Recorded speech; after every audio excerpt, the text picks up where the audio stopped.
नमस्कार, जय हिंद दोस्तों। चलिए जानते हैं आज की देश दुनिया की महत्वपूर्ण ताजा और बड़ी खबरें। और आप देश के किस जिले या राज्य से इस वीडियो को देख रहे हैं, कमेंट में जरूर बताएं। इस योजना ने पलट दिया झारखंड का पूरा सियासी खेल। हेमंत सोरेन की एक चाल और बीजेपी के चारों खाने चित। दोस्तों, झारखंड विधानसभा चुनाव के नतीजे आने शुरू हो गए हैं। नतीजों के आंकड़े देखकर साफ पता चलता है कि राज्य में हेमंत सोरेन की वापसी लगभग तय है। मौजूदा आंकड़ों की बात करें तो जेएमएम गठबंधन इस समय 58 सीटों पर आगे चल रही है। इसमें अकेले झारखंड मुक्ति मोर्चा 34 सीटों पर बढ़त बनाए हुए है, जबकि बीजेपी गठबंधन 22 सीटों पर आगे चल रही है।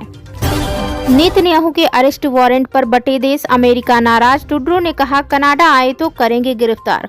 दोस्तों, अंतर्राष्ट्रीय क्रिमिनल कोर्ट यानी आईसीसी में वार क्राइम के आरोप झेल रहे इजरायली पीएम बेंजामिन नेतन्याहू की गिरफ्तारी के लिए वारंट जारी हो चुका है। अब मुद्दा यह है कि उनकी गिरफ्तारी कब और कहां कैसे होगी।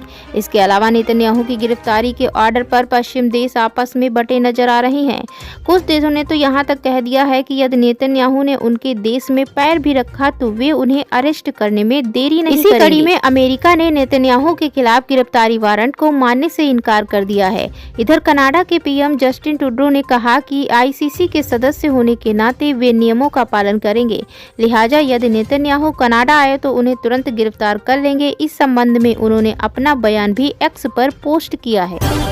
अचानक आप ने पंजाब में कर दिया बड़ा बदलाव। भगवंत मान की जगह इस नेता को सौंप दी कमान।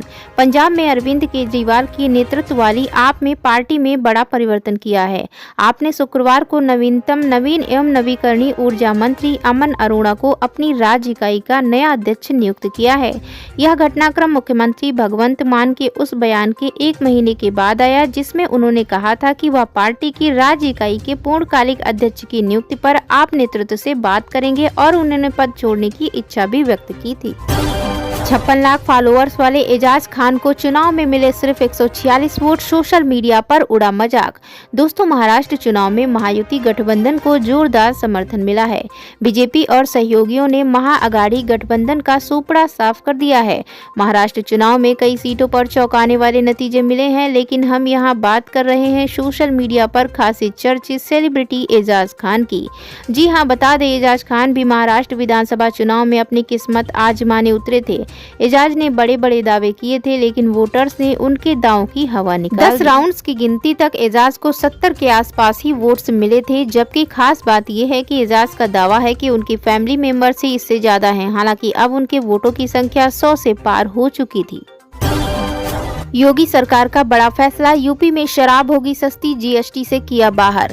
दोस्तों, मुख्यमंत्री योगी आदित्यनाथ ने शुक्रवार शाम लोक भवन में कैबिनेट की बैठक की। इस बैठक में 24 प्रस्तावों को पेश किया गया, जिसमें से 22 प्रस्ताव पास हो गए। बैठक में एक्स्ट्रा न्यूट्रल अल्कोहल को लेकर बड़ा फैसला लिया गया है। इसे जीएसटी से बाहर कर वैट के दायरे में लाया गया है। इससे शराब बनाने की लागत कम होगी और ग्राहकों को सस्ती शराब मिल सकेगी। इससे अब तक जीएसटी की वजह से मिलने वाला 50% मुनाफा 100% हो जाएगा। उपचुनाव के बाद यूपी में आया सियासी भूचाल। ओवैसी ने सीएम योगी पर लगाया बड़ा आरोप। दोस्तों, यूपी में हुए उपचुनाव के बाद प्रदेश का सियासी पारा गर्मा गया है।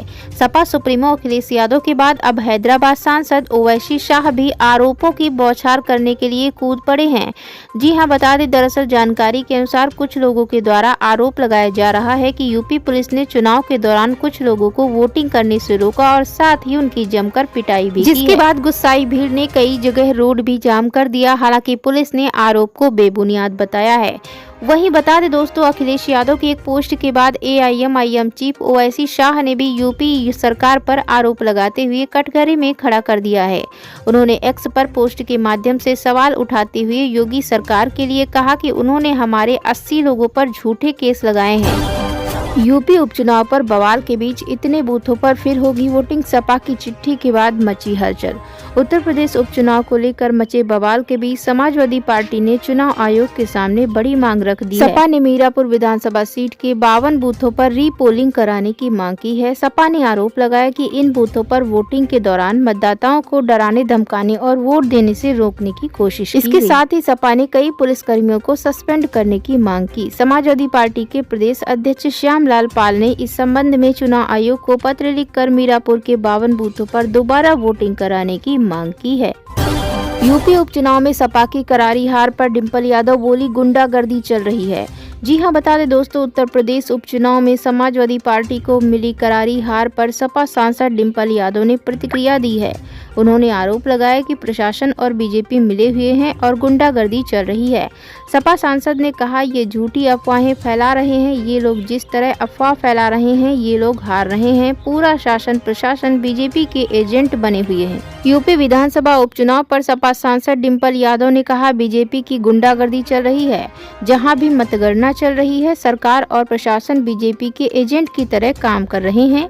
हमारे कार्यकर्ता और बूथ अध्यक्ष लगातार संपर्क में हैं और हमें इस बारे में बता रहे हैं। अगर लोकतंत्र में ऐसी चीजें हो रही हैं जहां लोगों को वोट देने से रोका गया, तो यह बहुत गंभीर बात है। वे डरे हुए हैं, इसलिए वे प्रशासन का इस्तेमाल कर रहे हैं। उन्होंने कहा, मुझे लगता है बीजेपी को पता होना चाहिए कि वे सत्ता से बाहर जा रहे हैं और कोई भी उन्हें सत्ता में नहीं रख सकता।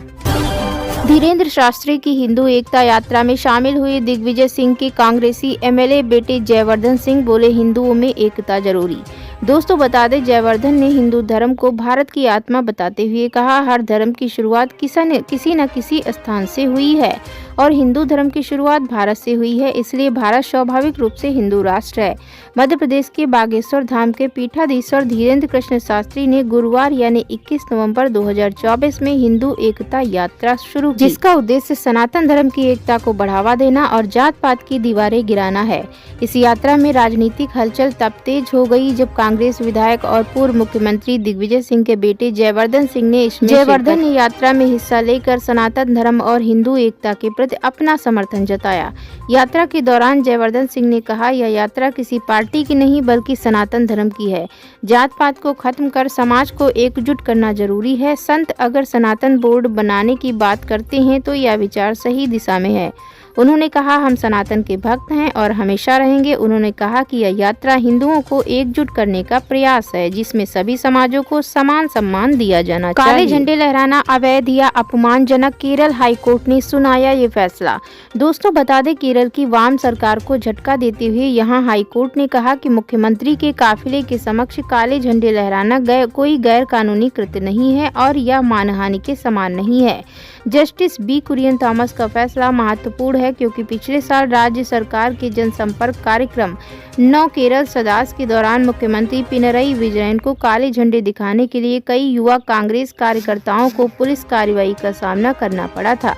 जस्टिस थॉमस ने कहा, हालांकि इससे जाहिर होने वाले संकेत किसी व्यक्ति को बदनाम करने का एक तरीका हो सकते हैं, फिर भी किसी व्यक्ति को काला झंडा दिखाना या लहराना मानहानि नहीं हो सकता और न ही यह एक अवैध कृत्य है। आजसू के साथ एनडीए की भी लुटिया डुबो गए। जयराम महतो खुद जीते लेकिन 70 सीटों पर हारी पार्टी। दोस्तों, बता दें, झारखंड विधानसभा चुनाव से महज 2 माह पहले चुनाव आयोग में रजिस्टर्ड हुई पार्टी झारखंड लोकतांत्रिक क्रांतिकारी मोर्चा का खेल इस विधानसभा चुनाव में बेशक बना नहीं, लेकिन उसने एनडीए का खेल जरूर खराब कर दिया। राज्य में कुर्मी समाज की लगभग 15% आबादी को लक्ष्य करते हुए जेएलकेएम सुप्रीमो जयराम महतो चुनाव में उतरे थे, लेकिन इस चुनाव में उन्होंने न सिर्फ कुर्मी समाज के स्थापित नेता आजसू प्रमुख सुदेश महतो और आजसू पार्टी की बल्कि एनडीए की भी लुटिया डुबो दी है। बीते लोकसभा चुनाव में निर्दलीय चुनाव लड़ने वाले जयराम महतो ने विधानसभा चुनाव में राज्य की 81 में से 71 सीटों पर प्रत्याशी दिए। लोकतंत्र हमारे डीएनए में, मानवता सर्वप्रथम, पीएम मोदी का गुयाना की संसद से संदेश। जी हां, बता दें दोस्तों, 3 देशों की यात्रा के आखिरी चरण में गुयाना पहुंचे पीएम मोदी ने गुरुवार को गुयाना की संसद में अपना संबोधन दिया। पीएम ने विश्व बंधु के रूप में भारत की भूमिका को समझाते हुए कहा कि भारत हमेशा से लोकतंत्र पहले, मानवता पहले ही भावना के साथ वैश्विक स्तर पर अपना कर्तव्य निभाता है। पीएम ने कहा, हमने दिखा दिया कि लोकतंत्र हमारे डीएनए, दृष्टिकोण और कार्यों में है। वहीं पीएम ने छोटे देशों को लेकर भारत के रुख की बात करते हुए कहा कि भारत का मानना है कि दुनिया का हर देश जरूरी है। हम द्वीपीय देशों को छोटे छोटे देशों के रूप में ना देखकर एक महासागरीय देश के रूप में देखते हैं। पीएम ने कहा कि भारत एक देश के रूप में कभी भी किसी स्वार्थ को लेकर या विस्तारवादी दृष्टि से आगे नहीं बढ़ा और न ही हमने कभी किसी के संसाधनों को दबाया और न ही कभी ऐसी भावना रखी। वैश्विक संघर्षों पर अपनी बात रखते हुए पीएम ने कहा कि आज का समय संघर्ष बस का समय नहीं है। आज पूरी दुनिया को एक होकर अंतरिक्ष से लेकर समुद्र तक हर क्षेत्र में साथ मिलकर काम करने की जरूरत है। आज दुनिया को सार्वभौमिक सहयोग के बारे में सोचना चाहिए। पीएम ने कहा कि अब दुनिया को संघर्ष में उलझने की बजाय उन लोगों की पहचान करनी होगी जो उलझनों को पैदा करते हैं। अपनी 24 साल पहले की गुयाना यात्रा का जिक्र करते हुए पीएम ने कहा कि आज से 24 साल पहले मैं इस खूबसूरत देश की